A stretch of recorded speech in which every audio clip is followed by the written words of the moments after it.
more surprises. First Take on the ACC network today at noon Eastern.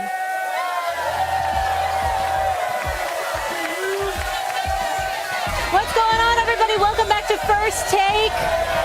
Look at these fine ladies here with us, Clemson Tigers cheerleaders. Thank you so much for being here.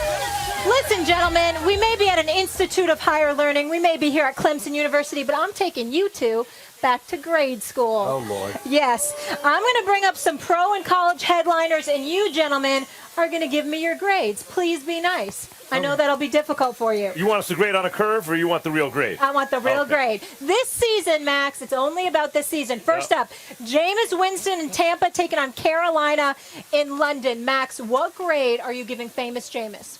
I'm actually giving him a B+. Jameis Winston has played very well this year. I'm not a fan. I would have moved on from him.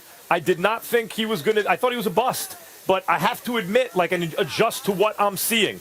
He is – and if you divided the quarterbacks into top half or lower half, he's been a top half quarterback. Then you say, could you even move him up higher than that? Could he nip at the top 10? This season so far, you could make the argument that Winston has been a top 10 quarterback. That's good enough for a B+. I think it's good enough for an A-. Oh. And I'm going to tell you why. Because I think it's not just about his performance. You have to take into consideration the trials and tribulations that lied before him. The fact of the matter is we thought he was finished. We thought that he was a bust. We also thought he was a knucklehead, didn't know how to act, couldn't lead, couldn't do anything. I'm sorry. Yeah. Didn't act, couldn't lead, couldn't do anything. He's put his head down. He's listened to Bruce Arians. He's listened to Byron Leftwich. He's become a quality quarterback thus far in the early part of the season. I don't just look at your performance.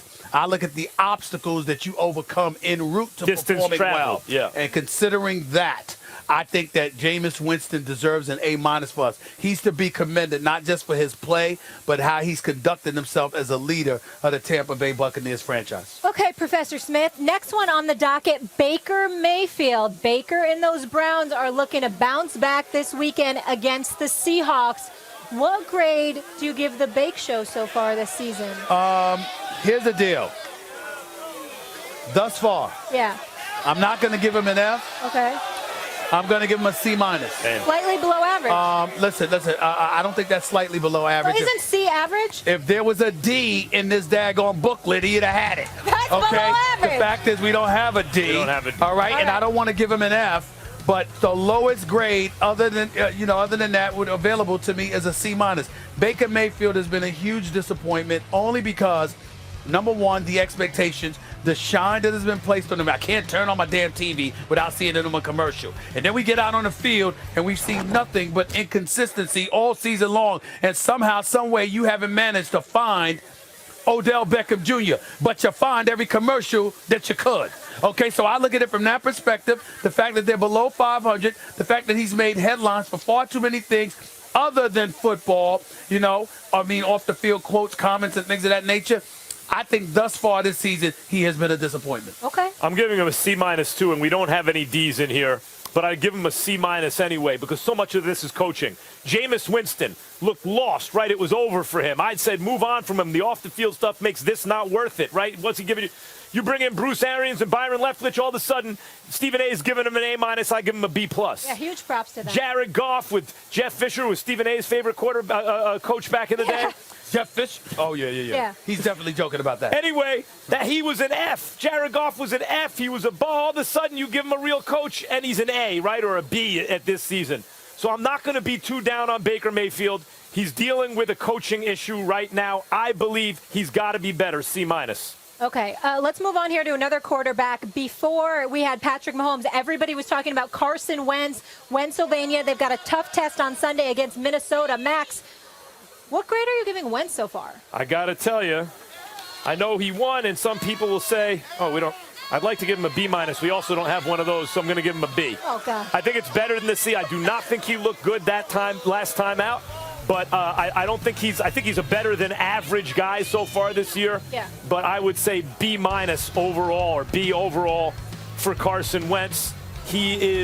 I'm impressed with the fact that he's getting to be a better leader than he's been. He's still not all the way there. His talent is obvious. It's inconsistent. I'll give him a B. B+. Reason why I give him a B plus is because the Eagles have led the league with drops. They've had at least 12 to 13 drops. I'm sorry, B plus. I give him the B plus, Carson Wentz. It ain't his fault that they can't catch the damn ball. He's put 2 game winners right in the palm of their hands or their chest, and they've dropped passes against Atlanta, against Detroit. Carson Wentz has been better than average. He's been very impressive. He's been victimized by dudes that can't catch the damn ball. All right, Stephen A., I got another one for you. Jared Goff started out hot, not as impressive of late. Where's he on your grading curve? I give him a C. He should be better. Sean McVay should be better. Jared Goff can't fling that football. Perfect example is when he threw for over 500 yards against Tampa, but he also threw 3 interceptions. That's been Jared Goff, up and down, up and down. He got his money, but we're not getting the consistent play. As a result, we're not getting the consistent leadership out. I know they've been compromised to some degree by Todd Gurley not being 100%, but I can't give Jared Goff better than a C right now. For the first time, I have a high. I thought you were just a very lenient grader, but I'll give him a C+. Because Todd Gurley, look, without Todd Gurley play action, what's Jared Goff? Man, you can say that about a lot of quarterbacks. He doesn't have his full system in place. He's been holding it down, but the team has other problems too. I basically agree with Stephen A. I'm a little more generous to Goff, C+. All right, before we move on, I know America's team Cowboys fans travel. Any Cowboys fans in this crowd? You see, that's why I like Clemson. That's why I like Clemson. I see some Cam jerseys. All right, Stephen A., another one who started out real hot on a 2-game losing streak. Where's he right now? Who's this? Dak Prescott. Your quarterback. What do you mean, I would tell you this. He gets a C from me as well. He was a top 3 candidate for league MVP honors after the first 2 or 3 games.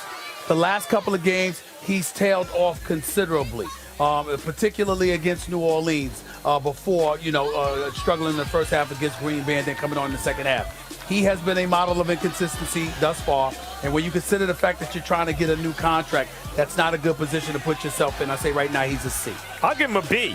If you're in the MVP conversation after 3 games, if you're debating with me, Stephen A., and people are telling me, oh, Brady's more than the game, and you look at the level of opposition, the first time Brady faced the real team, the only time this year, it was a 16-10 game. They could have easily lost it, if the other guy didn't have to go through concussion protocol. So a lot of it is who you're playing.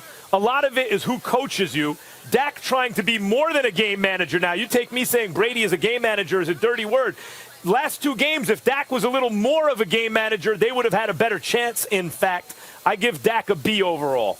All right, let's switch it up and go coaching. We know you all know about a great coach in Dabo Swinney. He'll be with us shortly. Stephen A., your Steelers, 1-4 start. Obviously, a ton of injuries, notably Big Ben, but Mike Tomlin has them off to a 1-4 start. We hear rumors of him with the Redskins. What grade do you give his performance so far this season? I can't give him more than a C. I mean, I'm not going to. The reason I won't give him less is because Antonio Brown is gone, Le'Veon Bell is gone, Big Ben Roethlisberger gets hurt. Second game of the season, he's out. That's got a lot to do with it. Mason Rudolph got hurt. Mason Rudolph. He's got a 3rd-string quarterback working for him right now. I won't give him a D or an F grade because of those conditions. But I can't give him any higher than a C because you're still losing games, and there's no way around that. C. C from me as well, and it's not even about Le'Veon Bell, which is, by the way, the most important player on their offense last couple of years when he's on the field is Le'Veon Bell to me. He's gone. Antonio Brown's gone. Still, hey, Tomlinson, what you got? Right? By the way, my favorite coach in the NFL. But once you lose your quarterback on top of all that, I'm not going to kill you about it. He gets a C. He's not winning, but I'm not going to give him lower than that. Okay, fair enough. Hey, Clemson, what grade do you give Deshaun Watson? Yeah, that's what I thought. He's been having a heck of a season so far. When First Take returns here from Bowman Field in Clemson, we're going to talk about Deshaun Watson. Will he ever possess the power of